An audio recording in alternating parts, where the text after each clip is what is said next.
guys, Horatio here, and today we are going to review the Botcon 2009 exclusive Elita-1.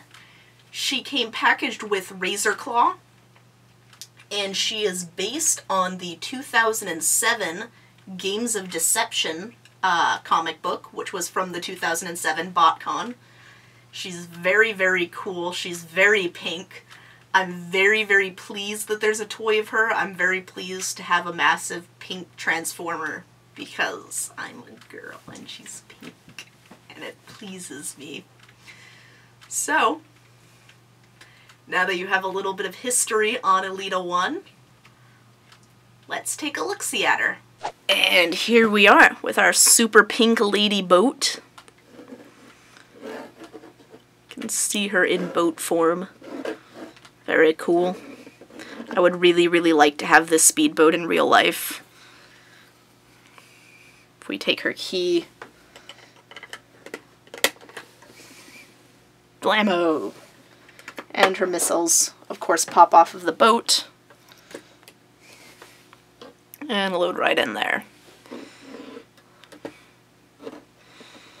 So I'll bring her up and we can take a look at her details. When she's in boat form, she is very pink. Everybody complains about the level of pink that she is. For me, it's definitely a bonus, because I'm a girl.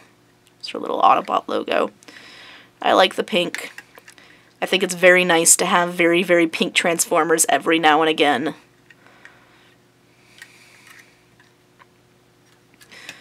And we can fire her missile away.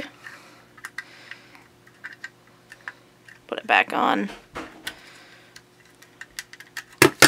And take out the key on her gun. The gun just pops right off. And then closes up. So there's what the boat looks like without the gun. And this is kind of overdone. So I won't pop her open here. Everybody's seen what she looks like when she's popped open. It's very obscene. For now, I will go ahead and transform her. Alright, fine. For those of you who haven't seen it, there she is. Terrifying. This is her partially transformed form. Now I'm going to transform her all the way. And bam! Here we've got Elita-1 fully transformed. In general, aside from the pink, which I love, so you will hear no complaints about from this end, the biggest complaint about Elita-1 is her inability to balance. And I do agree with that, especially when her gun's not in her hand to counterbalance. She can be a little bit difficult to work with. But if you bring her legs out and bend her knees just a little bit, put her gun in her hand, she balances pretty well. She's got massive big boat wings. I like to only bend out this hinge when I'm transforming her, and that way we can keep the missiles on, because I think they look pretty cool.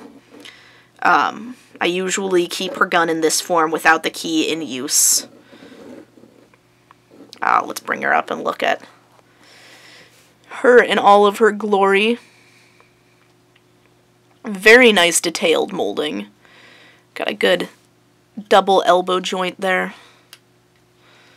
So we can get a lot of good movement in the arm. Her shoulder is very mobile. You can see how the gun pops in.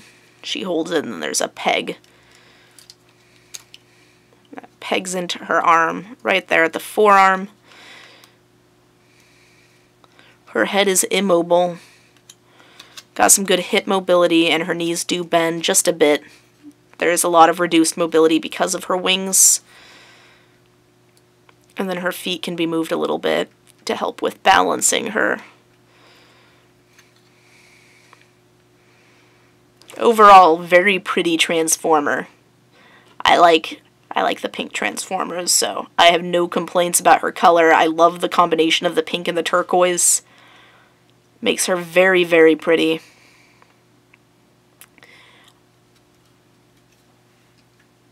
Let's get her from behind again. And then one more thing to go over.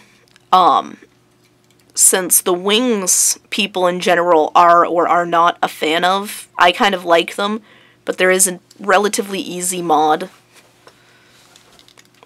that has been done to mine. If you can see where the plastic was cut so that she is fully removable from her wings and can be posed basically as an action figure rather than as a transformer, which does allow more freedom. You can see the full extent of the mobility in her knee joint this way without the wings blocking it. Definitely one of my personal favorites. I'm a big fan of her. I'm a big fan of ladybots in general. I'd like to see more of them. And since nobody seems to want her, she's probably one of the most affordable Botcon exclusives that you can get your hands on. So if you like what you see, I definitely recommend looking around, lying in wait, and you will most definitely be able to score her for a pretty reasonable price. Alrighty, this is Horatio signing out, and we will see you at the next review.